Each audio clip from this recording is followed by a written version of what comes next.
Olá pessoal, continuando as nossas leituras, eu vou ler uma parte do livro de Elie Chinoy, Sociedade, uma introdução à sociologia.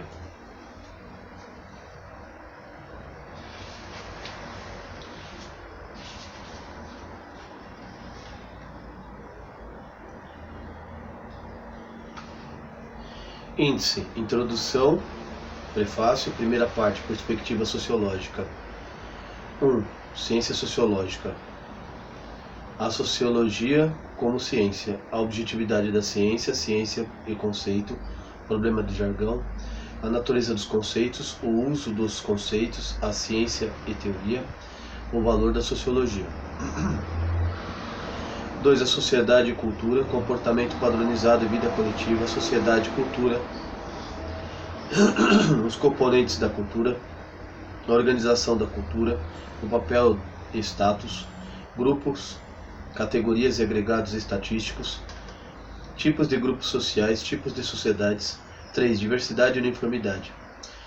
A variedade das formas sociais, a uniformidade sociais. Biologia e sociedade, raça, diferença de sexo, clima e geografia, conclusão. 4. A cultura, a sociedade e o indivíduo. Perspectiva sociológica e psicologia.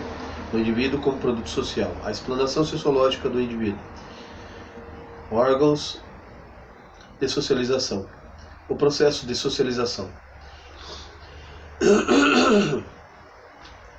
A socialização do adulto. Continuidade e descontinuidade. Caráter social, estrutura social, diferença individuais, pós-escrito.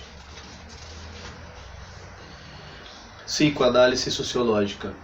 O porquê sociológico. Análise funcional. Função manifesta e latente. Análise funcional. 3 casos. Mudança social e o prisma histórico. Difusão, equilíbrio e mudança. Sociologia e história. Conclusão. Segunda parte. Organização social. 6. Grupo primário. Natureza do grupo primário. Casuística social de grupo primário. Emergência, crescimento e dissolução. Função social e grupo primário. O grupo primário, democracia e totalitarismo. 7. Família, parentesco e patrimônio e matrimônio. Família, parentesco e matrimônio, algumas distinções básicas. A universidade da família. A universalidade da família. Formas de parentesco e estrutura familiar. Matrimônio. O tabu do incesto. O problema da integração funcional. A família da sociedade industrial urbana. A família urbana norte-americana da classe média. Funções familiares, estrutura da família. Divórcio, desorganização da família. 8. A estratificação social. A natureza da estratificação social. Classe, status, poder, relações recíprocas. Sistema de estratificação, sistema de castas hindu. As classes, uma sociedade. Numa sociedade sem classes, a União Soviética. As classes nos Estados Unidos, status nos Estados Unidos, correlação e consequência, consciência de classe, organização de classe política, a mobilidade social na sociedade norte-americana. 9. Grupos raciais étnicos, raça, cultura, estrutura social, padrão de relação e grupos étnicos. Brasil, um cadinho racial. Os negros nos Estados Unidos, os judeus nos Estados Unidos. Preconceito. 10. Burocracia. O problema da grande organização e solução burocrática. As fontes burocráticas. As fontes da burocracia. A organização informal. A outra face da burocracia. Os dilemas da organização formal. As disfunções da organização burocrática. As consequências sociais da burocracia. A burocracia e o poder. 11. Comunidades. Ecologia e urbanização. Pequenas comunidades. O crescimento das cidades, imagem da cidade, urbanismo. Cultura, estrutura social e ecologia da cidade. A metrópole e subúrbios. Terceira parte. Instituições sociais. 12. Tecnologia e instituições econômicas. A escassez e o homem econômico. A instituição de propriedade. A tecnologia. O determinismo tecnológico. A divisão do trabalho. A organização do trabalho. Distribuição e troca. A organização econômica em larga escala e o Estado. 13. O poder, a autoridade e instituições políticas, a natureza do poder e da autoridade. o Estado e suas funções, a política e a estrutura social, o voto e a atitude política, o poder e a estrutura social, as elites e os encarregados das decisões políticas, a força e a organização militar. 14. Religião, o sagrado e o profano, a natureza da religião, a religião e a experiência humana, a magia e a ciência como alternativas funcionais da religião, os determinantes sociais e culturais, a religião e a ordem social, protestantismo e a mudança social, catolicismo, conservatismo, adaptação e mudança, as consequências e a diversidade religiosa, a organização religiosa. 13º, educação. A educação na sociedade moderna. Algumas perspectivas gerais, a expansão da educação, a função social da educação, a educação e as oportunidades da vida e estrutura social. As subculturas estudantis, as organizações e estabelecimento de ensino em seus vários graus. 16. A ciência e a sociedade, os aspectos sociais da ciência. A ciência na sociedade primitiva, as origens da ciência, os valores da ciência, a organização da ciência e o apoio a ela dado, a ciência básica, a ciência aplicada, o recrutamento de cientistas, o papel público do cientista. Quarta parte, população e sociedade. 17. População e sociedade, a importância sociológica da população, a fertilidade, as tendências da fertilidade, a mortalidade, o crescimento da população e o problema malthusiano. Quinta parte, a ordem social, desvio e mudança. 18. Conformidade e controle social, conformidade e socialização, a reciprocidade, as sanções, as válvulas de segurança institucionalizada, a sociedade e o consenso, a conformidade e a individualidade. 19. O comportamento divergente e desorganização social, comportamento divergente e estrutura social, conflito de papéis e valores, desorganização social, cultura e estrutura social, as subculturas divergentes, os casos de delinquência juvenil, papéis e carreiras divergentes, invasão institucionalizadas, a desorganização social e a mudança social, algumas perspectivas,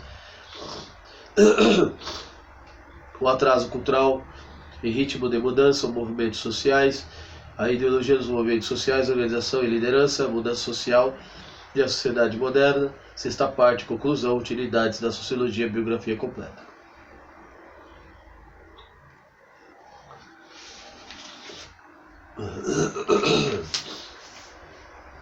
Prefácio. Este livro procura transmitir ao leitor a elevada aventura intelectual representada pela exploração dos contornos da sociedade.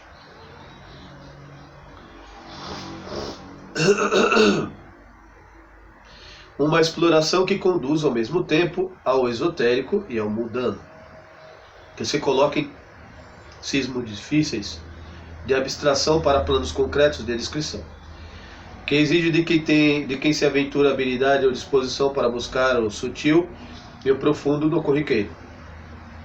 Conduz às áreas mais sensíveis da vida humana, a fé, a religião, a vida familiar, a política. Exige a asepsia do cirurgião, a sensibilidade que permite uma pessoa penetrar a religião das sensações e sentimentos inerentes à vida social.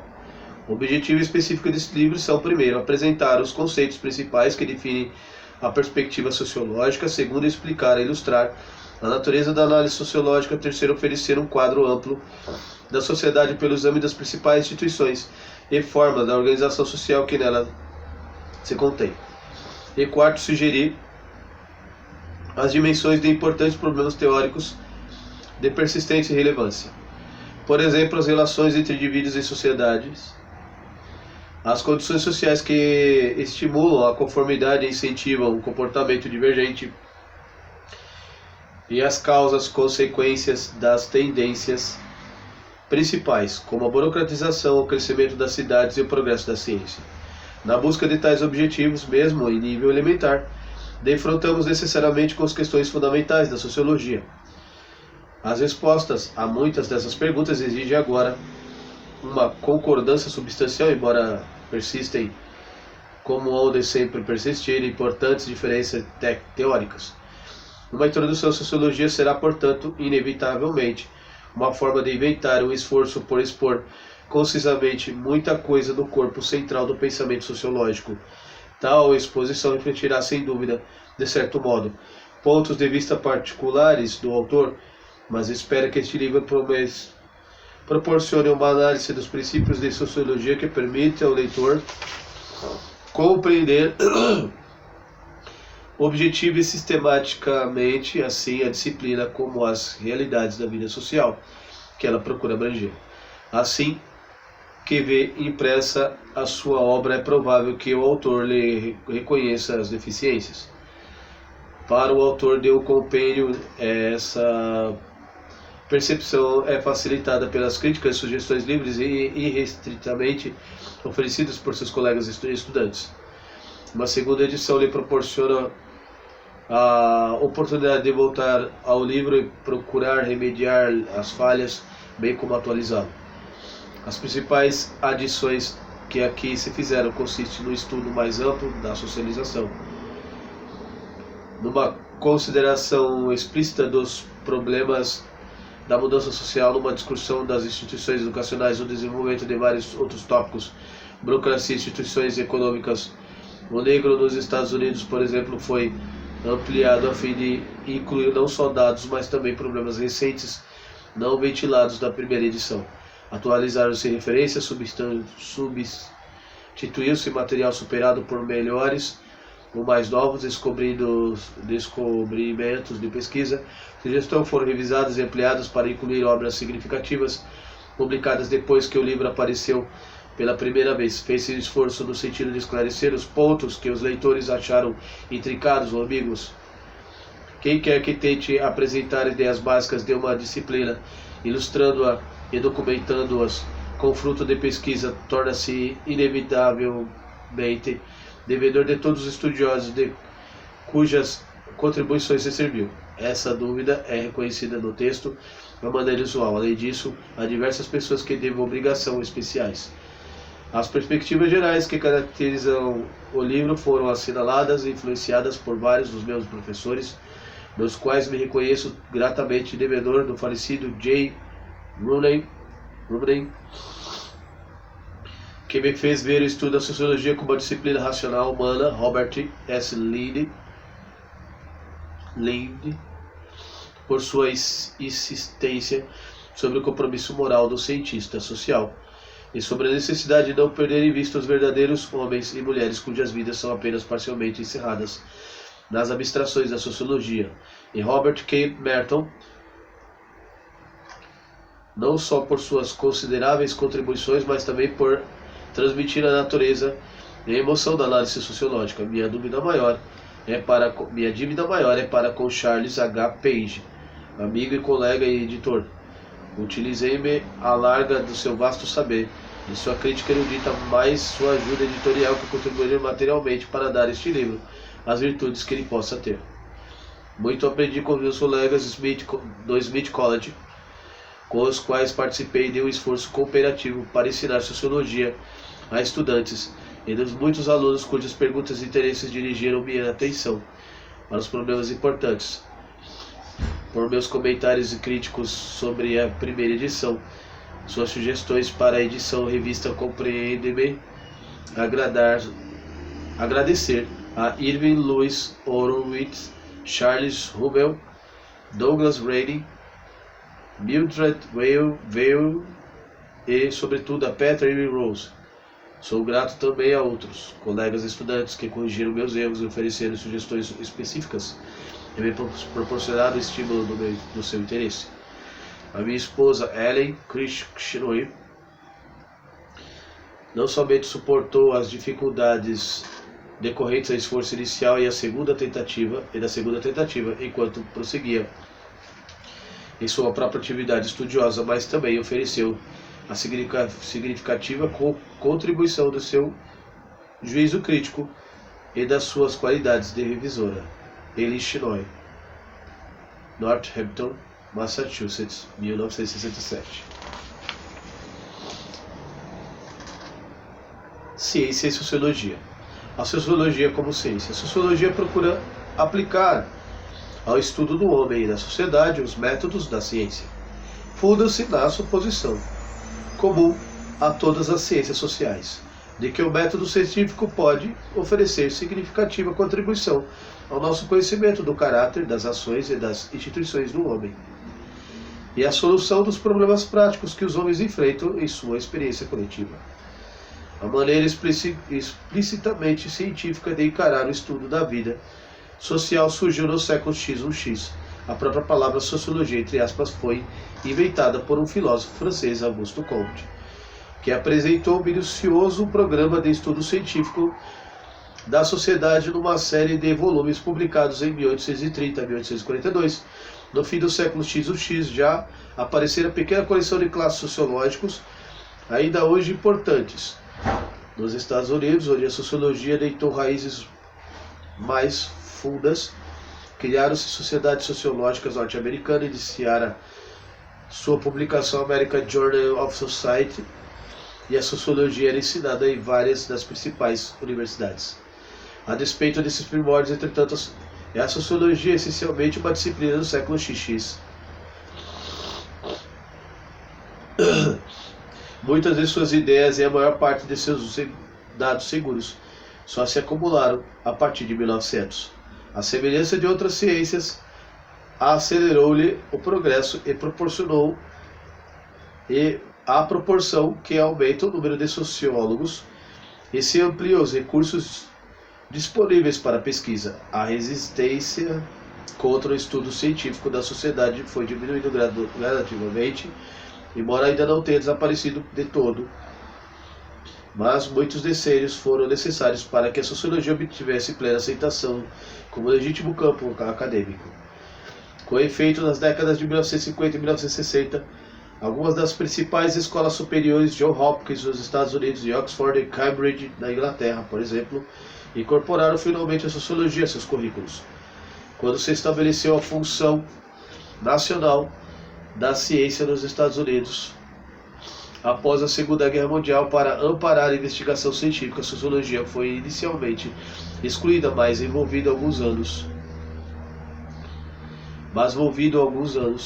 conseguiu provar seu direito à obtenção de fundos para a pesquisa. Nos últimos anos, os conceitos sociológicos alcançaram plena aceitação entre os estudiosos de outros campos: história, ciência política, economia, crítica literária, entre advogados, médicos, educadores, trabalhadores sociais, homens de negócios. Descobrimentos e interpretações sociológicas provaram amplo interesse em públicos não acadêmicos, e essas tendências se patentearam não só nos Estados Unidos e na Europa, onde nasceu a sociologia, mas também em muitas das outras nações, na África, na Ásia, na América Latina, fosse qual fosse seu caráter político ou religioso. As reflexões sobre a natureza do homem e da sociedade é próprio registro de cuidadosas observações, não são naturalmente novos, nem se limitam aos cientistas sociais. Os diálogos de Platão contêm comentários agudos e ainda exatos sobre os motivos e o comportamento dos homens, como ocorre com O Príncipe de Maquiavel e O Espírito das Leis de Montesquieu, onde se poderá encontrar discussões mais inteligentes do crime e do criminoso que no Crime e Castigo de Dostoiévski, ou exame mais sugestivo do interesse dos homens pela posição social que nos romances de Jane Austen.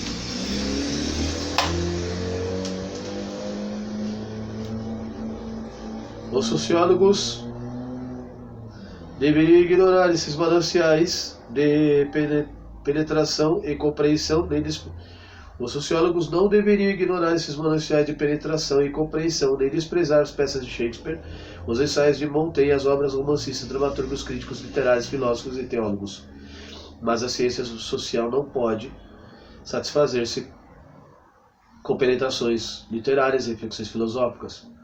As conclusões verificadas e comprovadas que se esforça por chegar ao cientista social diferem acentuadamente das especulações de filósofos e teólogos, dos comentários de observadores ponderados da cena humana e dos comentários de observadores ponderados da cena humana e das impressões de escritos inventivos. Tais observações e interpretações a miúde, agudas e penetrantes são também às vezes errôneas e apenas parcialmente verdadeiras e não se ampliam habitualmente nas evidências sistemática ou segura. O comentário de Samuel Johnson II, o qual, abre aspas, o patriotismo é o último refúgio do patife, fecha aspas, a sua observação de que quase todos os absurdos de conduta nascem da imitação daqueles com os quais não podemos parecer-nos. São juízes perspicazes de um homem douto, espirituoso. No entanto, nem todos os patriotas são patifes, nem todos os, por sermos o que não somos, nos conduz inevitavelmente, invariavelmente à conduta absurda. Embora se arrisque a perder a ferroada e o impacto de esse aforismo, o fascínio estético da grande poesia, de um romance ou de uma novela maravilhosa. Maravilhosamente trabalhados, o sociólogo busca a evidência, procura identificar as condições às quais são válidas as tentativas específicas. Reconhece que todas as conclusões acerca do comportamento humano são necessariamente conjecturais, inclusive as suas. Quais são as pré-condições do estudo científico do homem e da sociedade e quais as suas características essenciais? A palavra ciência foram dados muitos significados. A palavra ciência foram dados muitos significados. Historicamente significava outrora qualquer ramo do conhecimento ou estudo. Na Idade Média, as 7 ciências liberais eram o trivium, gramática, lógica e retórica, e o quatrivium, aritmética, música, geometria e astronomia. Nos tempos modernos, a palavra ciência veio a ser empregada principalmente de duas maneiras distintas, embora racionadas entre si. Foi definida como qualquer corpo de conhecimento fundado de observações dignas de fé organizados no sistema de proposições e leis gerais. Também foi considerada como um conjunto de métodos pelo qual se admite o conhecimento sistemático e exato do mundo real, em oposição à intuição, à especulação e às observações mais ou menos casuais, embora não raro penetrantes da literatura, da filosofia ou da teologia. A intuição e a especulação não precisam nem devem ser excluídas da investigação científica, mas cumpre que façam parte de um processo em que a penetração e os palpites estejam sujeitos a cuidadosa e sistemática comprovação, e que a conclusão repousa tão somente na autoridade da lógica e do fato. As proposições que constituem qualquer corpo do conhecimento científico são generalizações. Não se referem ao conhecimento ou à entidade individuais, senão à classe ou tipo de fenômenos. O interesse do botânico não se restringe a uma árvore ou a uma flor determinada, e no químico não se limita a uma reação específica num tubo de ensaio. O físico não se interessa por uma única explosão atômica, nem o sociólogo por uma ação isolada ou por uma família individual. A ciência se interessa pelo padrão que se repete, pelo atributo característico partilhado, pelo que os acontecimentos, os elementos, as árvores ou as pessoas têm em comum. Toda a ciência se funda na suposição, tão claramente examinada e descrita por Wilfred North Whitehead, de que existe uma ordem da natureza, entre aspas, e que o homem pode descobrir. Com efeito, a não existir tal suposição, a não existir tal ordem, embora aqui estejamos fazendo uma suposição filosófica, não haveria ciência. A introdução dessa suposição no estudo do homem, da sociedade, é essencial ao desenvolvimento da ciência social. A ciência não só conhecimento, mas também o método reúne dois elementos essenciais, racional e empírico. Como conhecimento substantivo, a ciência é constituída da proposição logicamente relacionada, que devem ser também sustentada pela evidência empírica. Como método, põe-se em destaque a observação objetiva digna de fé e análise lógica. Isolado, nenhum desse elemento constitui uma ciência. Se se considerasse como ciência qualquer sistema lógico internamente coerente, os institutos da religião cristã de João Calvino e a Suma Teológica de Tomás de Aquino poderiam reivindicar para si a posição científica. Por outro lado, se qualquer coleção organizada de fatos e observação fosse descrita como ciência, os livros e receitas culinárias, os catálogos de Sir Rosenbrook, a lista telefônica, como assinalou Ralph Ross, teriam de ser incluídos entre ciências.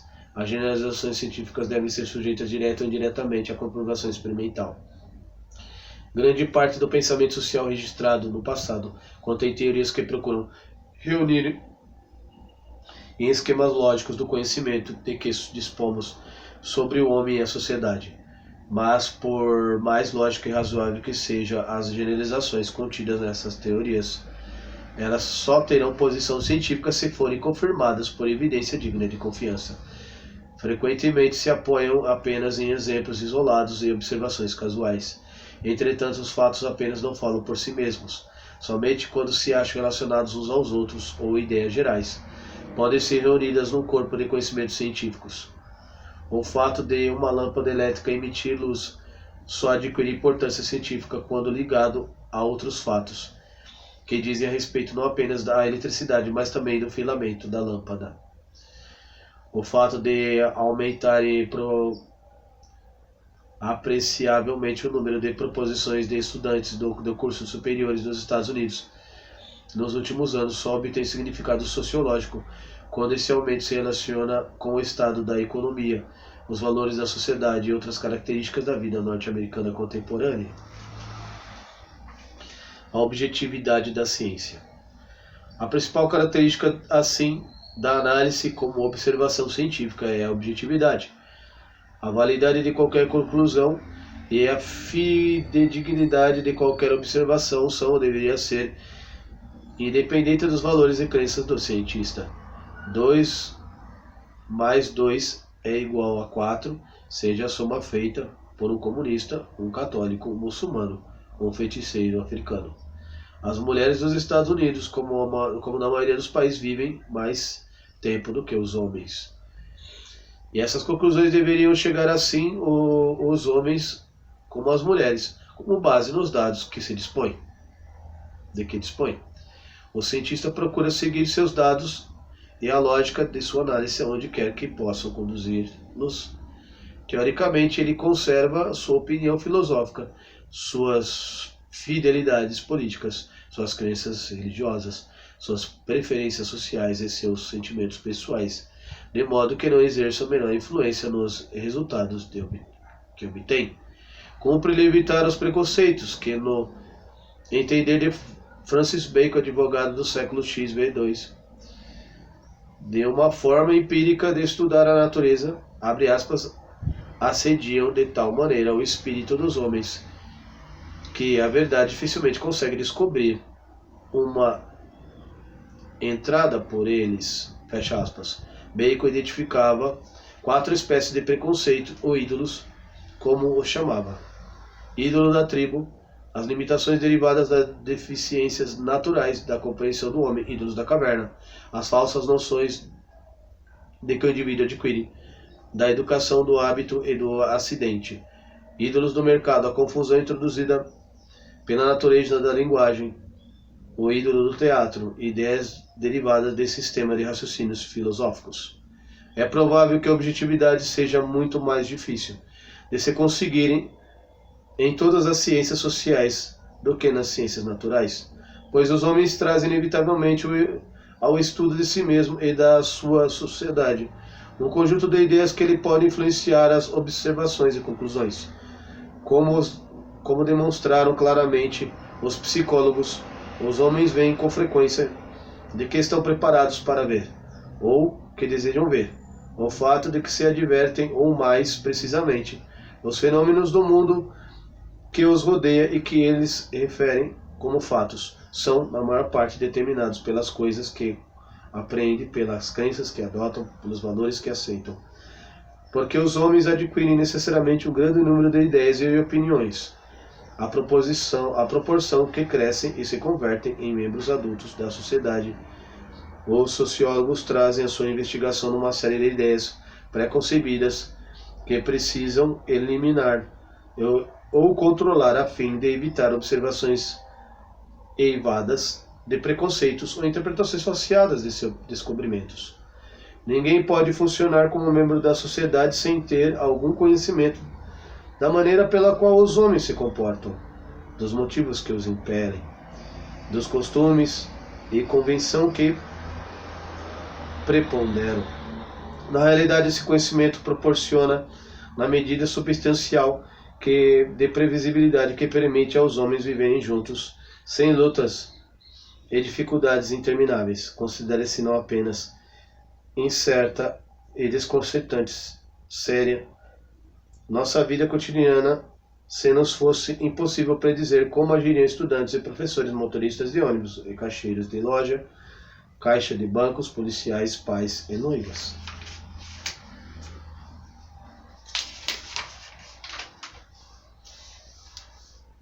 Esse conhecimento sensato, entre aspas, entretanto, pode tolher a investigação científica, pois leva às vezes o homem a fazer suposições discutíveis sobre o comportamento humano, a interpretar seu descobrimento de acordo com as próprias opiniões e não à luz dos fatos ou da lógica, e até censurar a própria necessidade do estudo sociológico. A tendência a considerarmos natural o que é muito comum ou convencional em nossa sociedade do ponto de vista chamado etnocentrismo por sociólogos e antropólogos, de que o nosso grupo é a medida do homem em toda parte, constitui um grande obstáculo à objetividade científica. Quando os habitantes do Oeste se empenharam na competição econômica relativamente livre, sem peias do capitalismo do século X1X, parecia mais do que natural aos economistas que a propensão para barganhar e permutar e trocar fosse um elemento inerente à natureza humana.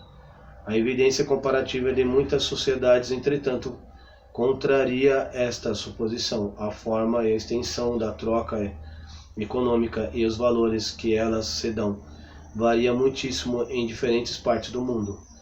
A alternativa de projetar sobre os outros aos próprios padrões e crenças e valores pode, todavia, levar à conclusão igualmente injustificada de que os costumes estrangeiros são desumanos e de que aqueles que os praticam são, portanto, na verdade, menos do que humanos. Por tratar assiduamente das coisas de que o homem estão familiarizado, cujo respeito possuem algum conhecimento sensato, a sociologia tem sido algumas vezes rotulada de ciência do óbvio, cuja principal atividade consiste em documentar cuidadosamente, esmiuçadamente, com tabelas estatísticas minuciosamente elaboradas, o que os homens já sabem. Está claro que essa crítica não tem valor algum quando se estuda um não familiar, seja estrangeiro, seja nacional, mas é uma crítica mordaz e frequente quando os sociólogos versam assuntos próprios do lar, a vida familiar, o hábito de leitura, a organização da comunidade, as práticas políticas. A busca do conhecimento seguro num terreno em que qualquer pessoa tem probabilidade de achar que já conhece as respostas, põe inevitavelmente o sociólogo às críticas partidas de muitas direções, assim como o senador Robert Camerton. C.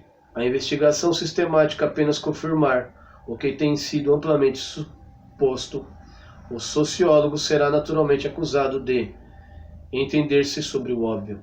É taxado de maçador, que diz apenas o que toda a gente já sabe. Se a investigação descobrir que as crenças sociais amplamente aceitas são falsas, é um herege que põe em dúvida verdades valiosíssimas